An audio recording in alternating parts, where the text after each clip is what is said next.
ஆண்டவராக இயேசு கிறிஸ்துவின் நாமத்தில் என் அன்பின் வாழ்த்துக்கள். இந்த காலை தியானத்திற்காக நாம் தெரிந்து கொள்கிற வேத வசனம் மத்தேயு எழுதின சுவிசேஷம் 5ஆம் அதிகாரம் 9ஆம் திருவசனம். சமாதானம் பண்ணுகிறவர்கள் பாக்கியவான்கள், அவர்கள் தேவனுடைய புத்திரர் எனப்படுவார்கள். சமாதானம் பண்ணுகிறவர்கள் பாக்கியவான்கள், அவர்கள் தேவனுடைய புத்திரர் எனப்படுவார்கள்.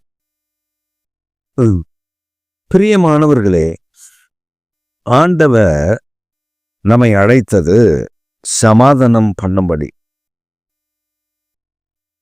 சமாதானத்தை கூறி நற்காரியங்களை சுவிசேஷமாய் அறிவிக்கிறவருடைய பாதங்கள் எவ்வளவு அழகாய் இருக்கிறது என்றுதான் வேதம் நமக்கு சொல்லிக் கொடுக்கிறது.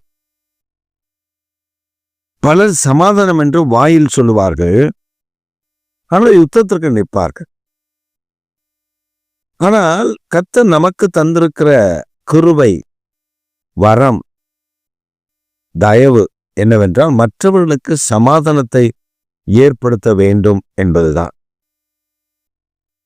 சில நேரங்களில நம்முடைய பொறுமையை சோதிப்பாங்க. எப்படி சோதிப்பாங்கன்னா, கலாத்தியர்ல 5ஆம் அதிகாரம் 22ஆம் வசனத்துல சொல்லப்பட்டிருக்கிறது ஆவியின் கனிகள். அதுல நீங்க ஆவியின் கனிகளை சாந்தம், சமாதானம், சந்தோஷம் இதெல்லாம் வரும்போது நீடிய பொறுமை அப்படின்னு ஒரு வார்த்தையும் அங்க இருக்கும். இப்ப இந்த சமாதானம் பண்ணணும் அப்படின்னா நமக்கு நீடிய பொறுமை வரும். அதனாலதான் கனிகள்ல முதல்ல சமாதானத்தை சொல்லிட்டு கீழே நீடிய பொறுமையை சொல்லியிருப்பாங்க. ஏன்னா நீடிய பொறுமை இல்லை அப்படின்னா பிரச்சனை தான்.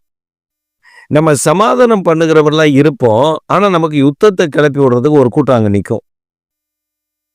ரட்சிக்கப்பட்ட கர்த்தருடைய பிள்ளைகள், அபிஷேகம் பண்ணப்பட்ட கர்த்தருடைய பிள்ளைகள் என்று சொல்லிக் கொள்ளுகிறவர்கள் கூட இந்த நம்ம பாஷையில சொல்ல போனா, நம்ம நடைமுறையில சொல்ல போனா, இந்த கோல்முட்டிகள் சொல்லுவோம்ல, இங்க இருக்கிறது அங்க சொல்றது, அங்க இருக்கிறது இங்க சொல்றது, நிறைய பதம் இருக்கு அதுக்கு. நீங்க பாத்தீங்கன்னா புழுக்கொத்தின்வாங்க, கோல்முட்டின்வாங்க, நாரதன்வாங்க, இந்த மாதிரி நிறைய விஷயங்கள், நிறைய காரியங்களை சொல்லுவாங்க. இதெல்லாம் எதுக்கு சொல்லுவாங்கன்னா, கலகம் மூட்டி விடுகிறவர்கள். இவங்க சமாதானம் பண்ண மாட்டாங்க, சமாதானத்தை கெடுக்கிற ஒரு கூட்டம். இவங்க என்ன பண்ணுவாங்க அப்படின்னா, நல்லா இருக்கிற குடும்பத்தை கெடுத்துட்டு போயிடுவாங்க. அப்படி சிலர் இருக்காங்க. அவங்கள பத்தி சொல்ல, அவங்க தேவனுடைய புத்திரர் கர்த்தர் சொல்லவே இல்லை. அது பிசாசுடைய புத்திரர்கள். அது சமாதானம் பண்ணுகிறவர்கள். இப்ப ஒரு பிரச்சனை நடக்குது, அத இப்படி கிரஸா எழும்பி நிற்கும். நம்ம இங்க வெளில போயிட்டு அப்பதான் வீட்டுக்குள்ள வருவோம். வந்த உடனே அந்த பிரச்சனையை தூக்கிட்டு அப்படி நிற்பாங்க நம்ம கிட்ட. இப்படி இருக்கு, நீ இதை கேட்க மாட்டியா, அதை கேட்க மாட்டியா, போக மாட்டியா, வரமாட்டியான்னு நிற்பாங்க.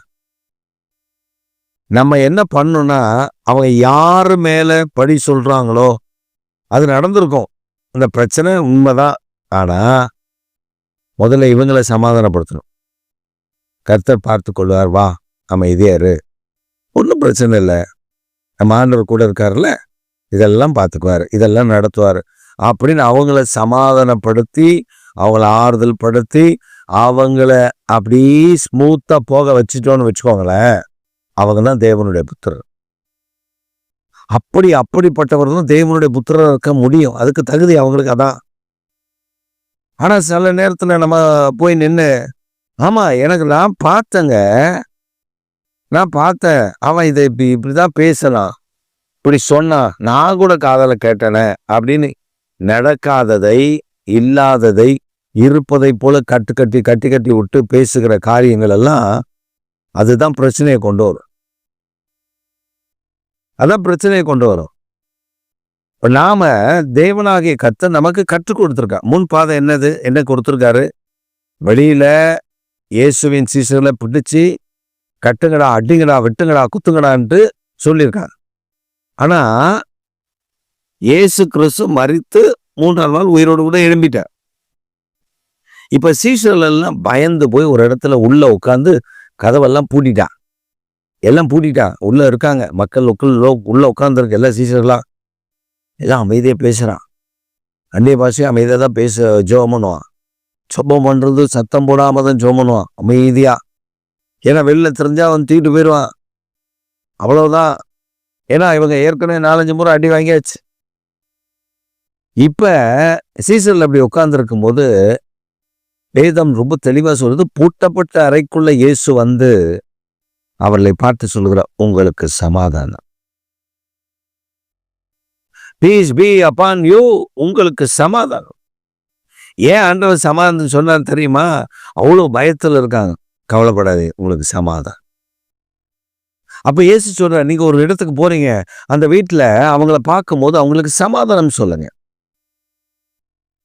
உங்களுக்கு சமாதானம் சொல்லுங்களேன். அந்த சமாதானத்துக்கு பாத்திரமான அந்த சமாதானம் அந்த வீட்டுல தங்கும், இல்லைன்னா ரிட்டர்ன் வந்துடும். அப்படிதான் சொல்லியிருக்காரு. அப்ப இங்க ஆண்டவர் சொல்லும்போது சொல்லி, சமாதானம் பண்ணுகிறவர்கள் பாக்கியவான்கள், அவர்கள் தேவனுடைய புத்திரர் எனப்படுவார்கள். நாம பிரச்சனை உண்டு பண்ணுகிறவர்கள் அல்ல, சமாதானம் உண்டு பண்ணுகிறவர். ஒரு சமயம் ஒரு புருஷன் மனைவிக்குள்ள பிரச்சனை. இந்த பிரச்சனையை தீர்த்து வைக்க புருஷனுடைய பகுதியிலிருந்து ஒரு கூட்டம் வருகிறது, மனைவியினுடைய பகுதியிலிருந்து ஒரு கூட்டம் வருகிறது. இவங்க புருஷ மனைவி பிரச்சனையை பேசல, இவங்களுக்குள்ள அடிச்சுக்கிறான். நீ கல்யாணம் பண்ணும்போது சோறு இப்படி போட்டல, நீ இலையில இதை வைக்கல, நான் இவ்வளவு நகை போட்டோம்டா அப்படின்னு பிரச்சனைங்க, பயங்கர பிரச்சனை ஆகி அடிதடி ஆகி, என் பொண்ணு வீட்டு பக்கம் நீ வரக்கூடாது, வெட்டிடுவேன்ட்டு அவன் ஒருத்தன் உட்காந்துருக்கான். உடனே மாப்பிள்ளை ஆட்கள், மாப்பிள்ளை பாரு, என் மாப்பிள்ளைக்கு இன்னொரு கல்யாணம் பண்ணி வச்சு என்ன பண்றான் பாரு, உன்னை வெட்டிடுவேன்ட்டு அவன் நிற்கிறான்.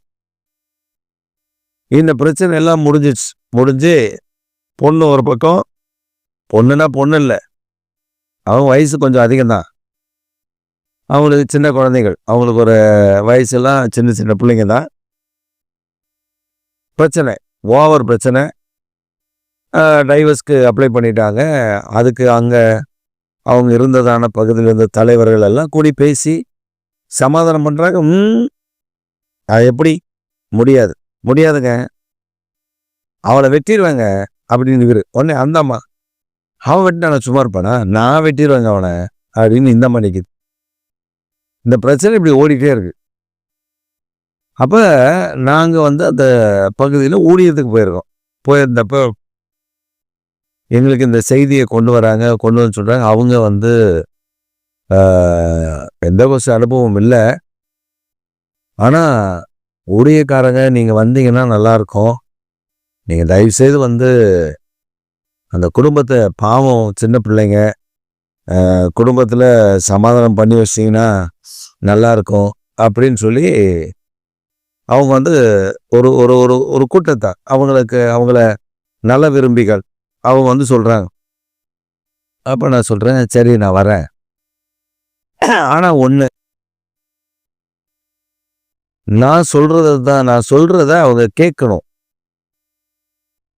அவங்க சண்டை என்ன சண்டையோ அதை நான் பார்த்துக்கிறேன், ஆனால் நான் வரும்போது அங்கே எவனும் பிரச்சனை பண்ணுறது ஆள் இருக்கக்கூடாது, வந்து பிரச்சனை பண்ணக்கூடாது, எல்லாம் அமைதியாக இருக்கணும். நான் பேசி முடிக்கும் வரை நான் பேசுவேன். அப்போ அங்கே சமாதானம் உண்டாகலைன்னா நான் வந்துடுவேன், எனக்கு பிரச்சனையே கிடையாது.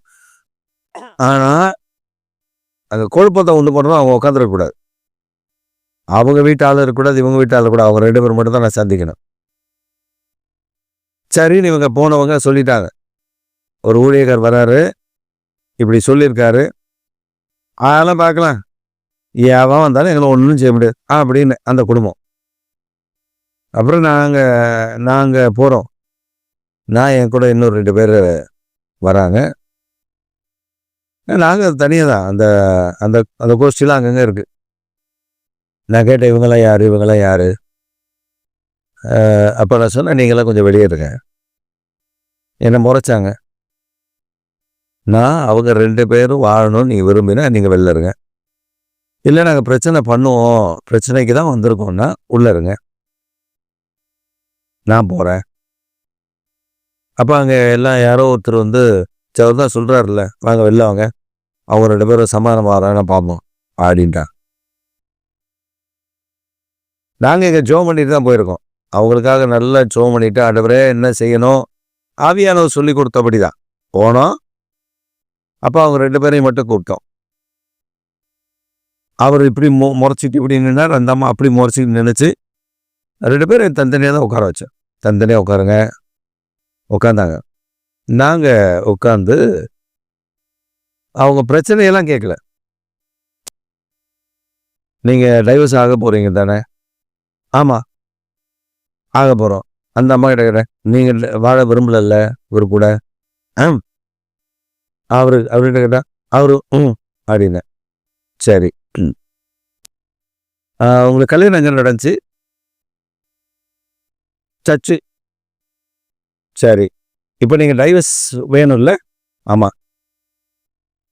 சரி, சர்ச்சில் என்ன பண்ணீங்க? 2 பேர் கைப்பிடிச்சு தானே கைப்பிடிச்சு தானே உங்களை புருஷனும் மனைவியுமா அறிவிச்சாங்க. மோதிரம் போட்டீங்க, தாலி கட்டிங்க, அதெல்லாம் 2வது. முதல்ல உங்களை என்ன பண்ணாங்க? இந்த மகளை இந்த மணமகளுக்கு கொடுப்பது யார்? அதை தகப்பன் வந்து கையை சேர்த்துட்டோம் வச்சாங்களா? ஆமாம். கை பிடிச்சிங்கல்ல? ஆமாம். இப்போ என்ன பண்ணுங்க, நீங்கள் பிரிய போகிறத ஊரே சொல்லுது அவங்க பிரிய போகிறாங்கன்னு. நம்ம ஆண்டவர்கிட்ட ஒரு வார்த்தை சொல்லிடுவோமே. நீங்கள் சொல்லுங்கள், ஆண்டவரே நாங்கள் 2 பேரும் கல்யாணம் ஆகி இருந்தோம், இப்போ எங்கள் 2 பேருக்குள்ள மனசாபம் வந்துருச்சு, நாங்கள் புரிஞ்சிடறோம் அப்படின்னு சொல்லிட்டு சொல்லலாம்ல. அப்படி பார்த்தாங்க, சொல்லிடலாம்ல. ஆமாம். சரி, அப்போ உள்ள ரூமுக்கு போங்க. அங்கே வேற எதுவுமே பேசக்கூடாது, வேற எதுவுமே பேசக்கூடாது. 2 பேர் முட்டி போடணும். கையை எப்படி கல்யாணத்தில் பிடிச்சிங்க அந்த மாதிரி கையை பிடிங்க. ஒரு வார்த்தை மட்டும் சொல்லுங்க, ஏசப்பா நாங்கள் வந்து 2 பேரும் சேர்ந்து வாழ்ந்தோம், இப்போ எங்களுக்கு பிடிக்கல, நாங்கள் பிரிய போகிறோம், எங்களை நீங்களே அத்து விடுங்க, பிரித்து விட்டுருங்க அப்படின்னு சொல்லி ஏசப்பா கிட்ட கேளுங்க. அவர் உங்களை அழகாக அத்து விட்டுருவாரு, நீங்கள் கேளுங்க போங்க அப்படின்னு சொல்லிட்டு உள்ளே போய் முழங்கால் படியிட வச்சு 2 பேரும் கையை பிடிக்க வச்சு கதவை சாத்திட்டோம். 5 நிமிஷம் ஆச்சு, 10 நிமிஷம் ஆச்சு, ஆள் வெளில வரல. உடனே நாங்கள் கதவை தட்டி கதவை திறங்க அப்படி திறக்கிறேன் அப்படின்னு சொன்னோடனே அவங்க 2 பேரும் கதவை திறந்துட்டு கையை கோத்துக்கிட்டே வந்தாங்க வெளியே. கண்ணீரோடு வந்தாங்க, 2 பேருமே கண்ணீரோடு வந்தாங்க, கை கோத்துக்கிட்டே வந்தாங்க. 2 பேரும் வந்து முன்னாடி எதிர் துருவமாக உட்காந்துருந்தாங்க. இப்போ 2 பேரும் ஒன்றா வந்து அந்த சோபாவில் 2 பேரும் ஒன்றா நெருங்கி உட்காந்துருக்காங்க. கையை விடலை, கையை பிடிச்சிட்டே இருக்காங்க. நான் கேட்டேன், என்ன சிஸ்டர் ஆண்டவர் அத்தூர்லையோ அப்படின்னு. அவங்க அப்படியே தலையை குனிஞ்சிக்கிட்டாங்க. அது சொன்னேன்,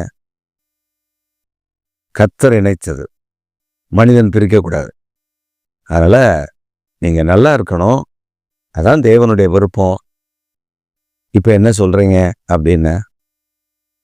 மன்னிச்சிருங்க அப்படின்னு சொல்லி சொன்னாங்க. நான் சொன்னேன், நான் இல்லைம்மா, கர்த்தர் தான் உங்களை மன்னிக்கணும், நீங்கள் ஒப்புரவாயிட்டீங்கள, ஓகே ரைட் டன் அப்படின்னு அந்த வீட்டில் ஒரு ஜோம் பண்ணிட்டு அவங்களுக்காக ஒரு ஜோம் பண்ணிட்டு நாங்கள் புறப்பட்டு வந்துட்டோம். அதுக்கப்புறம் நான் விசாரித்தேன் அந்த குடும்பம் எப்படி இருக்குன்னு.